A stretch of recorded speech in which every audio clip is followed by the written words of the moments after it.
ओम भवताप प्रणाशिन्ने आनंद घनमूर्तये ज्ञान भक्ति प्रदायिने मातस्तुभ्यं नमो नमः। जय माँ, जय माँ, जय माँ। Today is Vishuddha-di. She is in the ashram. She lives in Kankhal. This was taken again near the museum in 2001, near Mars Museum in Kankhal, Haridwar. So I had told Vishuddha-di, I said, will you give me an interview and will you sing a little bit? And she said, yes, I will. So we went there and then she spoke about, her journey, how she came to Ma. She was accompanying once upon a time Chabiti. She was the singer with her. So Vishuddha-di gave me this interview. So have a look at this also. Jai Ma.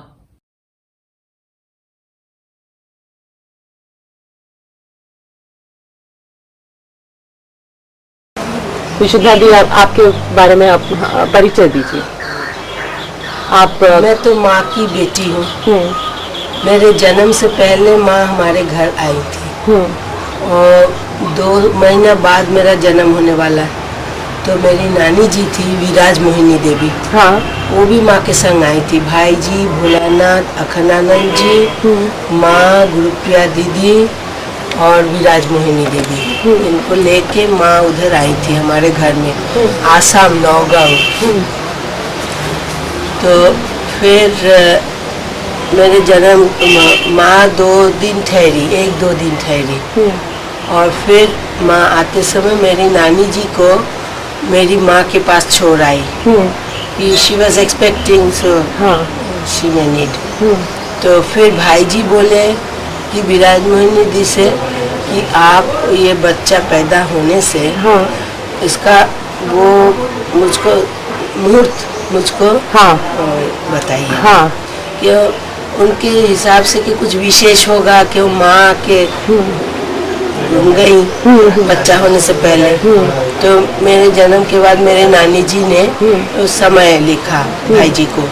तो भाई जी ने मेरा जन्मपत्र बनाया और फिर उसमें मेरा 5 शुभ योग था और 3 कुछ गड़बड़ था। ऐसे होता ही है। तो उसमें भाई जी का दिया हुआ मेरा नाम है अंबिका। अच्छा। हाँ। क्यों अ से नाम शुरू होने से वो जो 3 दोष था वो कट जाएगा। अच्छा, ऐसा। हाँ। खैर, तो फिर हम छुटपन से, जब ऐसे ही बचपना से हम देखते आ रहे हमारे घर में ठाकुर रूम में, तो वो था माँ की जो राजेश्वरी फोटो है जो लाइब्रेरी में अभी देखते हैं, वो तस्वीर हमारे लक्ष्मी जी के जगह वही तस्वीर थी। अच्छा। और छुटपन से हम लोग सुनते आ रहे हैं कि वो माँ का लक्ष्मी रूप है। एक तरफ है आउल, बंगाल में लक्ष्मी जी के जो वाहन है उसको आउल कहते हैं, आउल पक्षी।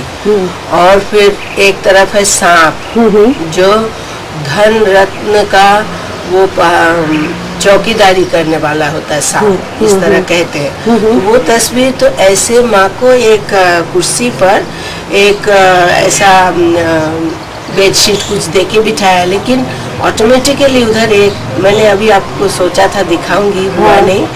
तो एक तरफ आउल है, एक तरफ सांप है। तो मेरे पिताजी वही तस्वीर, हर एक घर में वो लक्ष्मी जी के आसन होता है, लक्ष्मी जी की फोटो, तो उसमें ये माता जी की फोटो ही हमारे वहाँ लक्ष्मी जी के स्थान पे थी। अच्छा। हम छुटपन से देखते हैं। अच्छा। और मेरे पिताजी वो रामकृष्ण देव के जो डायरेक्ट शिष्य थे, वो शिवानंद महाराज से दीक्षित थे। तो हमारे घर में ऐसा रामकृष्ण मिशन के पूरा और आनंदमयी आश्रम का पूरा कीर्तन होता था। अच्छा, अच्छा। हम छुटपन से देखते आ रहे, 2 घंटा तक कीर्तन होता था। पिताजी गाते, हम लोग साथ बैठते। अच्छा। छोटे जो नहीं बोल सकते लेकिन सुनते, फिर प्रसाद लेते, प्रणाम करते, आरती। तो तब से आप गाना खास ऐसा नहीं, मैं तो गाने वाले में नहीं हूँ, लेकिन ऐसे सुनती आ रही हूँ और उस परिवेश में हम। और मेरे तो एक दिन क्या हुआ, वो ग्रहण था, इक्लिप्स होता है ना, तो चंद्र ग्रहण का। तो बोट में पूरे वक्त माँ, और रात को ऐसे का, रात को कुछ ऐसा 9-10 बजे ऐसे ही लगता, कुछ एक्लिप्स का समय था, मुहूर्त, पूर्णिमासी ऐसे तो था।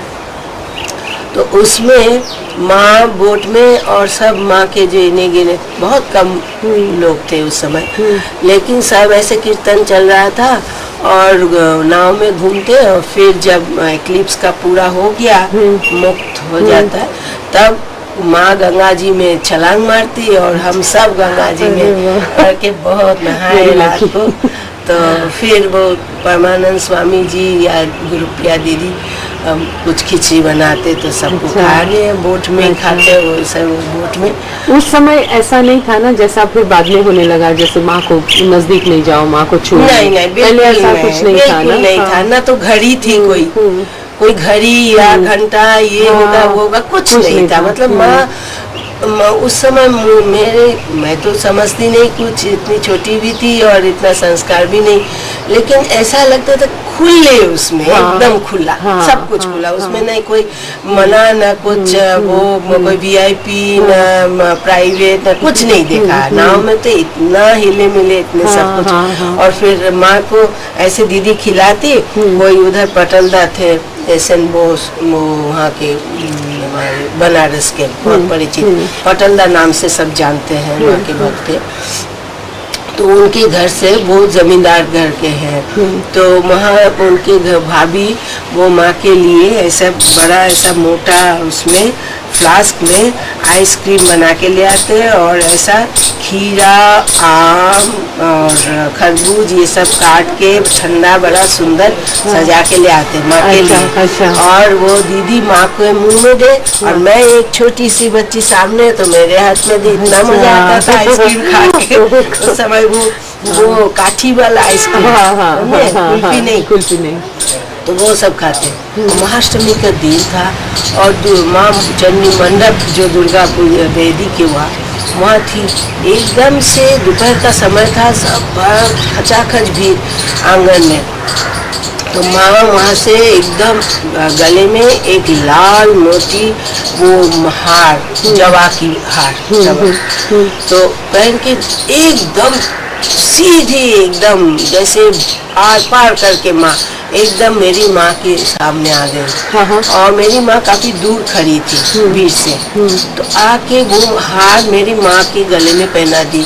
और मेरी माँ की कद मेरी जैसी थी, और माँ तो लंबी, और माँ की पैर तक माला थी वो हार। तो मेरी माँ का भी एकदम पैर तक वो हार आ गया। और माँ ने मेरी माँ को इस तरह सर से लेके पैर तक स्पर्श किया 3 दफे, और बोली स्वयं भगवती, स्वयं भगवती, स्वयं भगवती करके, जिस भाव से माँ बड़े भाव में थी, अभी भी आंख में आता है कि एकदम माँ का मुंह लाल सिंदूर लिपा जैसे, इतना लाल मतलब भाव में। और जिस भाव में माँ आई उसी तरह पहनाई ये शब्द का, फिर उसी गति से माँ वापस चली गई मंडप में। मेरी माँ के साथ माता जी का ये आखिरी मुलाकात था। उसके बाद ही 1 महीना बाद, ये शायद मार्च की बात है, अप्रैल में मेरी माँ का देहांत हो गया बनारस में। तो फिर मैं ऐसे माँ नहीं किसी को बुला सकती ना घर में, तो बहुत मेरा अभाव था। तो मुझको बहुत वो आश्रम पसंद है कि माँ है, और मैं बहुत शरारती करती थी छुपन में, बहुत शरारत। तो इसीलिए मेरी नानी जी विराज मोहिनी देवी जो माँ के संग रही, तो माँ ने भेजा मेरी माँ की मृत्यु के बाद विराज मोहिनी देवी को हम लोग को देखने के लिए, हम सब छोटे छोटे। तो विराज मोहिनी देवी जो मेरी नानी जी, वो तो सिखाना चाहती ना घर की काम, सब मुझको बिल्कुल पसंद नहीं। मुझको लड़के जैसे वो पतंग उड़ाना, नाव खेलना, कुश्ती लड़ना, ये सब आइए थे 5 भाई, तो इसीलिए भाइयों के साथ यही सब खेल में मुझको मजा आता। तो मेरी नानी जी ने सोचा कि ये पता नहीं क्या कहाँ ये लड़कों के संग कहाँ बिगड़ जाएगी, क्या होगा, उनका भी चिंता थी। और उन्होंने फिर दीदी जी से कहा कन्यापीठ के लिए, तब तक कन्यापीठ तो आ गया था बनारस में। तो फिर मैं आश्रम आई। तो आश्रम में उस समय तो क्या था, हर एक चीज माँ के मतलब साक्षात प्रेरणा से सब कुछ। क्या हम लोग खाएंगे, क्या करेंगे, कैसे सोएंगे, कहाँ सोएंगे, कहाँ किसका बिस्तर लगेगा, सब माँ ठीक कर देती।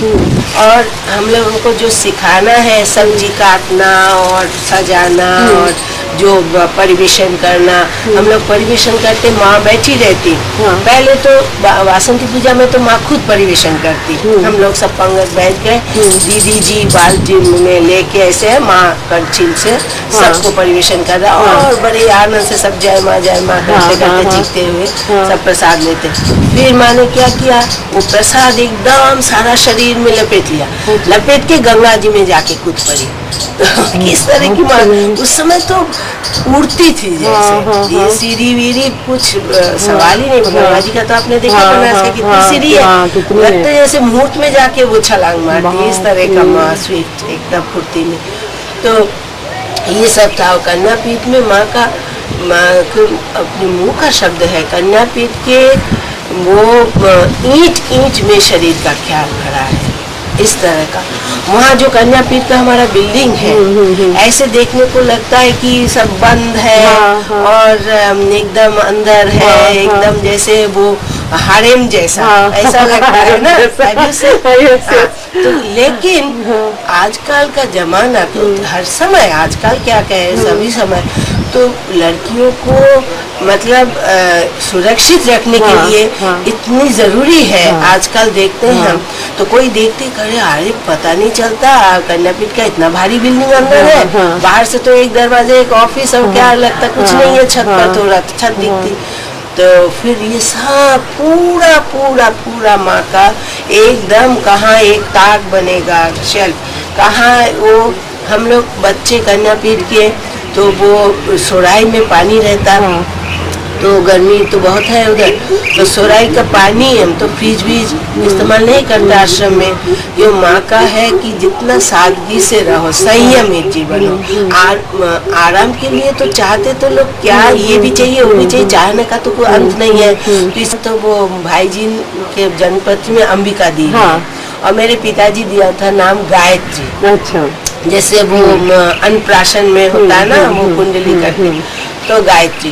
फिर आश्रम में जब मैं आई कन्यापीठ में, तो कन्यापीठ में गायत्री नाम की एक और लड़की थी, तो इसीलिए माँ ने मेरा नाम दिया शुद्धा। अच्छा, तो वो शुद्धा नाम की मेरी एक मौसी जी की लड़की आई थी कन्यापीठ में, माँ ने नाम दिया था शुद्धा। तो उसको यहाँ कुछ ऐसा एक्सेस सा हो गया था, फिर वो गुजर गई। अच्छा, कम उम्र में 15-16 साल की थी वो, कन्यापीठ से वो गई, फिर उधर हॉस्पिटल में शी गई।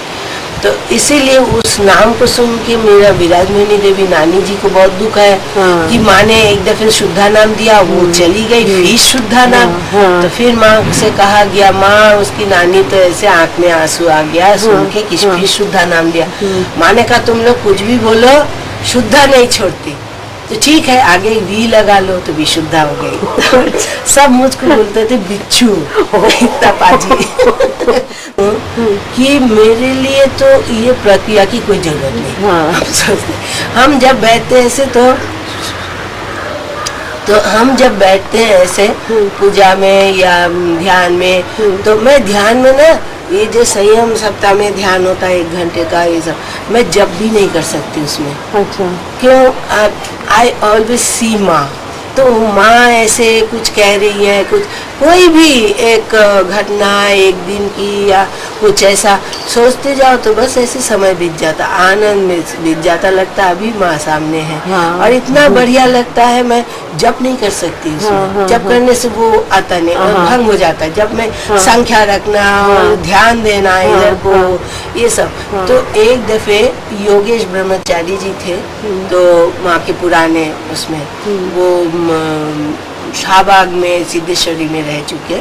तो योगेश दास से मैंने सुना कि पहले तो कोई मंदिर मूर्ति कुछ नहीं जब तक बना था ढाका में सिद्धेश्वरी में, भोलानाथ जी ने पहले एकदम माँ का एक चरण चिन्ह बनवाया, सीमेंट के एक स्लैब के ऊपर माँ को खड़ा करके लिया, ऐसा मामूली सा, विशेष नहीं।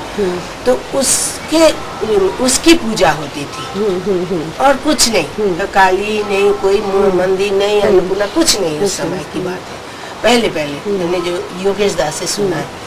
तो वो एक स्लैब सा था और आश्रम में उधर शाहबाग में सिद्धेश्वरी की बात है, तो उधर खास कुछ फूल, ऐसा पूजा के फूल के ऐसा खास नहीं। एक दो जगह की पेड़ है तो कभी फूल खिला नहीं खिला, ऐसे बड़ी बड़ी वृक्ष थे, तो फूल ज्यादा कुछ मिलता नहीं था। दो चार जो मिला तो लाके वो चरण में देते और प्रणाम करते, बस यही पूजा। तो योगेश दा करते थे। तो योगेश दा बोले कि हम पूजा करने बैठे, पूजा मतलब वही पाठपीठ का, तो देखती हूँ माँ खड़ी है आके यहाँ, समझे, पीछे से। तो उनकी तो पूजा हो गई, फूल तो चढ़ाना था, दो चार फूल वो चढ़ाना हो गया, उठ के चल देंगे। अब माँ के खड़ी है, इतनी जल्दी बैठा और उठा तो क्या पूजा है, तो वो सब घबराए। तो योगेश दा मुझसे कहते हैं कि हम सोच रहे हैं कि इतना जल्दी उठना ठीक नहीं होगा, माँ बोलेंगे कैसे क्या पूजा करते हो। तो बैठे रहे, तो क्या बैठे भी तो कुछ लेके बैठे, करे क्या। तो वही 3-4 फूल जो है, वही फूल को बार बार एक तरफ से इधर से इधर से इधर से ऐसा घुमा फिरा के उसी को लेके पास टाइम हो रहा है और कुछ नहीं। और नजर तो उधर है कि माँ की चरण दिख रहा, माँ जा नहीं रही है। माँ चली जाए तो उठ के चले आए, लेकिन माँ जा नहीं रही है। काफी देर तक वो ऐसे फूलों को ऐसे इधर उधर करते हुए, एक लिमिट है। तब सोचा नहीं और कुछ नहीं किया जा सकता, तो फिर प्रणाम करके उठ के खड़े हो गए। तो माँ बोली, माँ थ्रू आउट रही, माँ खड़ी रही। फिर माँ ने कहा सजाना भी उनकी पूजा ही है।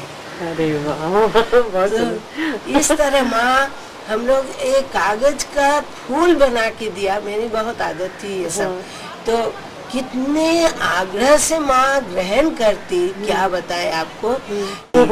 एक सूखा फूल लेके माँ, हम लोग, मैं तो सोचती हूँ कि हम लोग दे नहीं सकते, माँ जो ले सकती है, बिल्कुल एकदम नहीं। एक दिन का हम दे नहीं सकते, लेकिन माँ को लेने का सबको सबके लिए, मतलब हर एक के लिए इतना सोचना, इतना और करना। हर एक को लगता कि माँ सबसे ज्यादा मेरे ऊपर। ये तो एक सूर्य भगवान के लिए कि सुगंध हो दुर्गंध हो, कुछ सभी के ऊपर सूर्य भगवान के प्रकाश जैसे बराबर पड़ता है, ऐसे माँ के जैसे इतना मतलब प्रेम, इतना हो। और फिर हम लोगों के लिए माँ ने क्या नहीं किया, बाप रे बाप। मैं बीमार थी तो माँ ने क्या, बोले बाप रे बाप। मैंने किताब में अभी लिखी है, वो किताब का नाम क्या है जो आप, वो अमर माँ आनंदमयी। हाँ, अभी मैंने वो अच्छा, किया है। अच्छा। असल में मैंने कभी डायरी मेंटेन नहीं किया था, लेकिन अभी थोड़े 93 में मेरा बहुत बुरी तरह की वो मेनिंजाइटिस हो गया था, इट वाज ऑलरेडी गॉन। तो फिर उसके बाद जब ठीक होके आई, उस समय भी मैंने थ्रू आउट देखा कि माँ मैं बेहोश हूँ।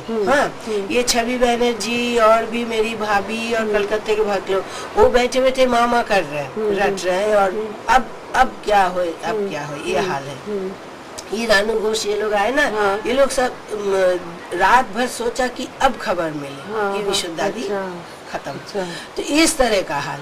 उसमें मैं, ऐसे तो होश नहीं है, लेकिन मैं थ्रू आउट देखती गई कि जैसे गंगावतरण की मूर्ति है ना, जैसे चारों तरफ ज्योति और माँ एकदम बीच में मेरे, ऐसे मैं ऐसे लेटी हूँ हॉस्पिटल के बेड में, और ऐसे बीच में जैसे ऐसे, और थ्रू आउट माँ मेरे तरफ देख रही है, और मेरी आंखें भी खुली है, होश में नहीं है।